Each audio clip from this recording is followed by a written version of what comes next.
Chanakya TV को आपण मानकु आउ एक अध्याय सह मु गदाधर बल स्वागत करुछि। दर्शक बंधु, पिला बेले जो मानकर जन्म गाँव रे से माने निश्चित भावे जानी थिबे माँ के ठरू आमे बाड़ी पड़ा हो झाड़ा बांतिया हो परी गाली आमे अनेक शुणी से बाड़ी पड़ा बा तार अन्य नाम हईजा बोली कह जाए। हईजा बा कलेरा।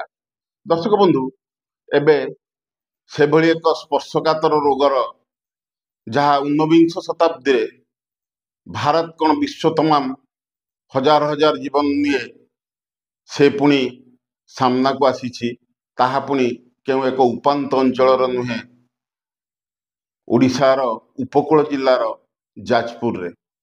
दर्शक बंधु, ओडिशा तमाम एवं चर्चार केन्द्रबिंदु पलटि हईजा बा कलेरा। जदि उपांत अंचल यही रोग व्यापी था हुए तो एत चर्चा हो न। मात्र ओडिशा उपकूल सर्वाधिक सचेतन जिला कहुवा राजधानी मात्र गोटे जिला पार होगा किछि किलोमीटर दूर में अवस्थित जाजपुर को जाजपुर को संपूर्ण कबलित करी पड़ोशी कटक, केन्द्रापड़ा, भद्रक, केउझर एवं खोर्धा को मध्य व्यापी गला। यही घटना एबे सरकार को ओडुआरे पकई।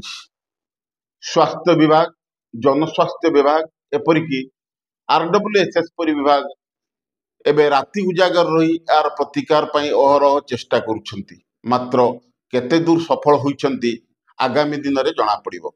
सेपटे किंतु कलेरा लुचि छपी प्राय 14 जनकर जीवन नेबार सक्षम होइछि। एपटे 13 गोटी मेडिकल रोगी मानकर संख्या बढ़िबार लगी। दर्शक बंधु, स्वास्थ्य विभाग सजग हो जाई सहर विभिन्न स्थान जलखिया दुकान, होटेल, रेस्टोरेंट, रास्ता कड़ फास्ट फूड दुकान आदि चढ़ाऊ करी हजार हजार टंका मध्य फाइन आदाय कलानी। सरकारी स्तर रे जनसचेतनता सृष्टि करा जाउछि। लोक माननकु गभीर नलकूपरू पानी पीवा पई कहा जाउछि। जेउठी एमिति सुविधा नहीं से सब जनबसती रे सरकारक तरफरू टैंकर जोगे पीवा पानी जोगे देवा सह वसुधा योजना रे निर्मित ओभरहेड पानी टैंकी और नलकूप को ब्लीचिंग और औषध द्वारा विशोधित करा जाउछि।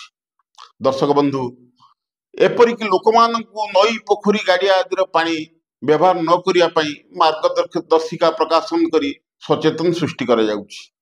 किपरि कलेरा और हईजा नियंत्रणाधीन हेबो स्वास्थ्य विभाग दिन राति एक करी कामर लगी पड़िछंती।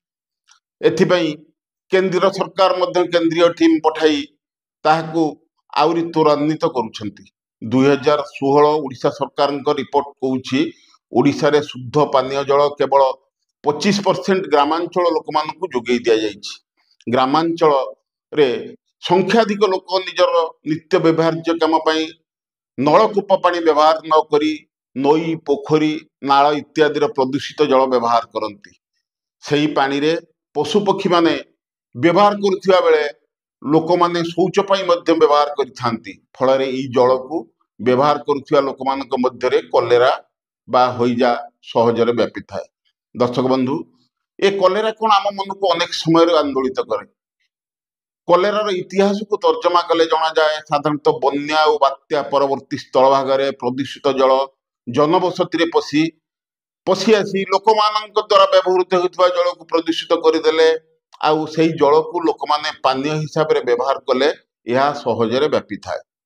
सेहीपरि विवाह, व्रतघर, मेला, महोत्सव और मास गैदरिंग परी संख्याधिक लोक मान एकत्रित होई कौन से उत्सव पालन बेले संख्याधिक लोक एकत्रित हेले किंबा प्रसिद्ध रथयात्रा पुरी रे जमिति एक लोक माने एकजुट होती गोटे स्थान रे लक्षाधिक लोक सीमित परिधि मध्य एकत्रित होई एक संकुचित स्थान रे अस्वास्थ्यकर परिवेश भितर अपमिश्रित खाद्य पानीय जल को व्यवहार करी निजर मलमूत्र को खोला स्थान रे त्याग कले से स्थान रे कलेरा व्यापार संभावना अधिक। दर्शक बंधु, कलेरा साधारणतः एक भूताणु जनित रोग। 2000 मसीह 2024 मसीहार सरकारी हिसाब को जदि आमे ନେବା ଦେଖିବା 2007 ରାୟଗଡ଼ ଜିଲ୍ଲାର କାଶୀପୁରରେ 43 ଜଣଙ୍କର, ସେଇ ବର୍ଷ ରାୟଗଡ଼ା, ଗଜପତି ଏବଂ କଳାହାଣ୍ଡି ଜିଲ୍ଲାରୁ ପ୍ରାୟ 300ରୁ ଅଧିକ ଲୋକ ଆକ୍ରାନ୍ତ ମଧ୍ୟ ହୋଇ ହସ୍ପିଟାଲ ମାନଙ୍କରେ ପଡ଼ିଥିଲେ। 2010ରେ ପୁଣି ସେଇ କାଶୀପୁରରେ 30 ଜଣଙ୍କର ପ୍ରାଣ ହରାଇଥିଲେ। 2022ରେ ରାୟଗଡ଼ାରେ 6 ଜଣଙ୍କର ମୃତ୍ୟୁ ହୋଇଥିଲା। 71 ଜଣ ଡାକ୍ତରଖାନାରେ ଚିକିତ୍ସିତ ହୋଇଥିଲେ। ଦର୍ଶକ ବନ୍ଧୁ, ଯେତେବେଳେ ହଇଜା ବ୍ୟାପିଯାଏ, ଲୋକମାନଙ୍କର ମୃତ୍ୟୁ ହୁଏ, ସେତେବେଳେ ରାଜନୈତିକ ଲୋକମାନଙ୍କୁ ଖୋରାକ ଯୋଗାଏ ଏହା ଏବଂ ରାଜନୈତିକ ବିତର୍କ ମଧ୍ୟ ଆରମ୍ଭ ହୋଇଯାଏ। ବିରୋଧୀମାନେ ସରକାରଙ୍କୁ ଦୋଷାରୋପ କରନ୍ତି। ସରକାର ତାଙ୍କର ଯଥାସାଧ୍ୟ ଦୋଷ ଲୁଚାଇବା ପାଇଁ ପ୍ରୟାସ କରନ୍ତି। ଏଭଳି ତୁ ତୁ ମେ ଭିତରେ ଓଡ଼ିଶାର ବ୍ୟାପିଥିବା କଲେରାକୁ ଆମେ ଯଦି ଦେଖିବା, ତାହେଲେ ଏହା ଭି କଲେରା ବା ଭାଇବ୍ରିଓ କଲେରା ଶ୍ରେଣୀର। ତା ବାଦ O139 ପ୍ରଜାତିର ଅନ୍ୟ 2 ଭୂତାଣୁ ମଧ୍ୟ କଲେରାର ଦ୍ରୁତ ବୃଦ୍ଧିର ସହାୟକ ହୋଇଥାଏ। 2022 ସ୍ୱାସ୍ଥ୍ୟ ସଂଗଠନ ଦ୍ୱାରା ପ୍ରକାଶିତ ରିପୋର୍ଟ ଅନୁଯାୟୀ ଓଡ଼ିଶାର ପ୍ରଥମ ଥର 1817 ମସିହାରେ କଲେରା ବା ହଇଜା ମହାମାରୀ ରୂପରେ ଆସିଥିଲା। ଏହା ଏତେ ଭୟଙ୍କର ଥିଲା ଯେ ସେ ସମୟରେ ଚିକିତ୍ସା ସୁବିଧା ନଥିବାରୁ ଲୋକମାନେ ନିଜ ଘରେ ପୋକମାଛି ପରି ମୃତ୍ୟୁବରଣ କରିଥିଲେ। ଦର୍ଶକ ବନ୍ଧୁ, ଶେଷ ଥର ପାଇଁ ଯଦି ଦେଖିବା 1961 ମସିହାରେ ଏହାକୁ ସରକାର ମହାମାରୀ ଭାବରେ ଘୋଷଣା କରିଥିଲେ। ସେହିପରି ବିଶ୍ୱ ସ୍ୱାସ୍ଥ୍ୟ ସଂଗଠନର ରିପୋର୍ଟ ଅନୁଯାୟୀ 1991 ମସିହାରେ ଦକ୍ଷିଣ ଆଫ୍ରିକାରେ, 1916ରୁ 21 ଯାଏ ୟେମେନ ଦେଶରେ ଏହାକୁ ବିଶ୍ୱ ସ୍ୱାସ୍ଥ୍ୟ ସଂଗଠନ ମହାମାରୀ ଭାବରେ ଘୋଷଣା କରିସାରିଥିଲେ। ବଙ୍ଗୋପସାଗର ଉପକୂଳରେ ଅବସ୍ଥିତ ଆମ ରାଜ୍ୟ ଓଡ଼ିଶା ବାତ୍ୟାର ମାମୁଁ ଘର କୁହାଯାଏ। ପ୍ରତିବର୍ଷ ଆମ ରାଜ୍ୟକୁ ନିଶ୍ଚିତ ଏକାଧିକ ବାର ବାତ୍ୟା ବା ଲଘୁଚାପ ମାଡ଼ କରିବାର ସମ୍ଭାବନା ନିଶ୍ଚିତ ରହିଛି। ଦର୍ଶକ ବନ୍ଧୁ, ଏଇ ଯୋଉ ବାତ୍ୟା ବା ମହାବାତ୍ୟା ବା ଲଘୁଚାପର ପ୍ରଭାବରେ ହେଉଥିବା ପ୍ରବଳ ବର୍ଷା ନଦୀ, ନାଳ, ପୋଖରୀକୁ ଇତ୍ୟାଦିକୁ ଜଳରେ ପରିପୂର୍ଣ୍ଣ କରିଦେଇଥାଏ। ସେହି ପ୍ରଦୂଷିତ ଜଳ ହିଁ କଲେରା ବା ହଇଜାର ବାହକ। ଆମ ଓଡ଼ିଶାରେ ଗତ 1999 ମସିହାରେ ମହାବାତ୍ୟା ହେଉ କି ହୁଡ଼ହୁଡ଼, ଫାଇଲିନ୍ ପରି ସୁପର ସାଇକ୍ଲୋନ ବାତ୍ୟା କେବଳ ପ୍ରବଳ ବର୍ଷା ଓ ପରବର୍ତ୍ତୀ ସମୟରେ ପ୍ରଦୂଷିତ ଜଳପାନ କରି ମଣିଷ କଲେରା ବା ହଇଜାରେ ଆକ୍ରାନ୍ତ ହୋଇ ଅସ୍ୱାଭାବିକ ମୃତ୍ୟୁବରଣ କରିବା କିଛି ନୂଆ କଥା ନୁହେଁ। ଦର୍ଶକ ବନ୍ଧୁ, ଭାରତରେ ଆଡଭାନ୍ସ ଟେକ୍ନୋଲୋଜି, ସୁନାମଧନ୍ୟ ବୈଜ୍ଞାନିକ ମାନଙ୍କର ଦିନରାତି ଅକ୍ଳାନ୍ତ ପରିଶ୍ରମ ଓ ନୂଆ କୌଶଳ ଆପଣେଇ ବିଶ୍ୱରେ ସୁନାମ ଅର୍ଜନ କରିବାରେ ଭାରତ ଆଜି ସକ୍ଷମ ହୋଇଛି। କରୋନା ମହାମାରୀ ବେଳେ ବିଶ୍ୱ ସମୁଦାୟକୁ ଭ୍ୟାକ୍ସିନ ଦେଇ ଭାରତ ଚର୍ଚ୍ଚାରେ ଥିବା ଓ ଆମ ବୈଜ୍ଞାନିକ ମାନେ ନିଜର କରାମତି ଦେଖାଇ ସାରିଥିବା ଭାରତ ବର୍ଷରେ ଆମ ବୈଜ୍ଞାନିକ ମାନେ ଯେ ନିଶ୍ଚିତ ସଦାସର୍ବଦା କିଛି ନୂଆ କରିବେ, ଆମେ ସବୁବେଳେ ଆଶା ରଖିଛନ୍ତି ମଧ୍ୟ।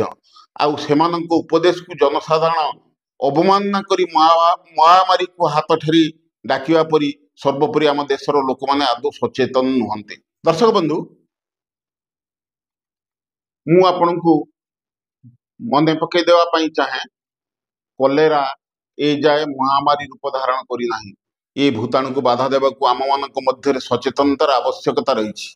ଆପଣମାନଙ୍କୁ ବିନମ୍ର ଅନୁରୋଧ, ସାଧାରଣ ନଳକୂଅରୁ ପାଣି ନ ପିଇ ଗଭୀର ନଳକୂଅରୁ ପାଣି ପିଅନ୍ତୁ। ସବୁଠାରୁ ଭଲ ହେବ ପିଇବା ପାଣିକୁ ସିଝେଇ ପିଅନ୍ତୁ। ନଈ, ପୋଖରୀ, ନାଳ ଇତ୍ୟାଦିର ପାଣିକୁ ଆଦୌ ବ୍ୟବହାର କରନ୍ତୁ ନାହିଁ। ଖୋଲା ସ୍ଥାନ ବା ପଡ଼ିଆରେ ଝାଡ଼ା ନ ଯାଇ ନିଜ ଘରେ ଥିବା ପାଇଖାନାରେ ଝାଡ଼ା ଯାଆନ୍ତୁ।